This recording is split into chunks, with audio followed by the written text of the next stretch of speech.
ეს არის ერთ-ერთი მთავარი შეკითხვა, რომელიც არის ჯერჯერობით პასუხგაუცემელი, მით უმეტეს იმ ფონზე, რომ აი გაჩვენებთ ახლა კადრში, ჩვენ ახლა სწორედ იმ უკანონოდ მოწყობილ ქარხანასთან ვიმყოფებით, რომელიც ამ დროისთვის არის დალუქული, აღნიშნული ქარხანა ქალაქიდან სულ რაღაც 1 წუთის სავალგზაზე არის, ანუ ამით იმის თქმა მინდა, რომ ეს ტერიტორია არ არის მიყრუებულ ადგილას, რომ მიგნება გასჭირვებოდათ სურვილის და სურვილის შემთხვევაში, ამიტომ ლეგიტიმურია კითხვა, თუ აღნიშნულ უკანონოდ მოწყობილ ქარხანას არ ჰყავდა მფარველი, როგორ შეიძლებოდა ფაქტობრივად ქალაქთან ეს წლების განმავლობაში ყოფილიყო ეს ქარხანა მოწყობილი, მით უმეტეს რომ თავად ფინანსთა სამინისტროს საგამოძიებო სამსახურიც ამბობს, რომ წლების განმავლობაში ფუნქციონირებდა აღნიშნული ქარხანა, რომელსაც უსაფრთხოების უპრეცედენტო ზომები აქვს მიღებული, თქვენ ახლა კადრშიც ნახეთ, რომ მავთუხლართებით არის შემოვლებული სრულიად აღნიშნული ტერიტორია და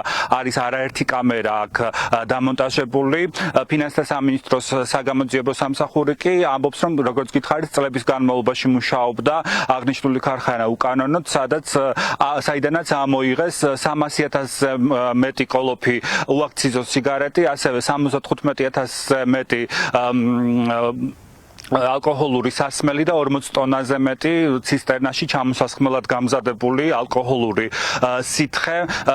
დაკავებულებს შორის არიან ქართულ ოცნებასთან დაახლოებული ბიზნესმენები და მათი გარემოცვის წევრები, ასევე საკრებულოს მოქმედი დეპუტატი, ატენის ადმინისტრაციულ ერთეულში მაჟორიტარი ბორია გოგიჩაიშვილი და ასევე მასთან ერთად ყოფილი მოკრივე და ქართულ ოცნებასთან დაახლოებული პრორუსი ბიზნესმენი გიორგი კანდელაკი, რომელიც გორში არაერთ ბიზნესს ფლობს, მათ შორის არის პრორუსული ტელევიზია სეზონი. ბუნებრივია, ჩვენ ვიყავით თვითონ ამ ლოკაციაზე მისული და დავსვით კითხვები, თუ რა ვითარებაში მოხდა კანდელაკის აყვანა. ჩვენ ერთ-ერთ მის მეგობარს და კოლეგას ვესაუბრეთ, რომელიც აცხადებს და ირწმუნება, რომ გიორგი კანდელაკს არ უჭირდა საიმისოდ, რომ აღნიშნული ბიზნესი უკანონოდ ეწარმოებინა, აქედან გამომდინარე არ სჯერა აღნიშნული ბრალდების მას და ამბობს, რომ არის გარკვეული შეცდომა, რის გამოც მოხდა კანდელაკის და დანარჩენების დაკავება.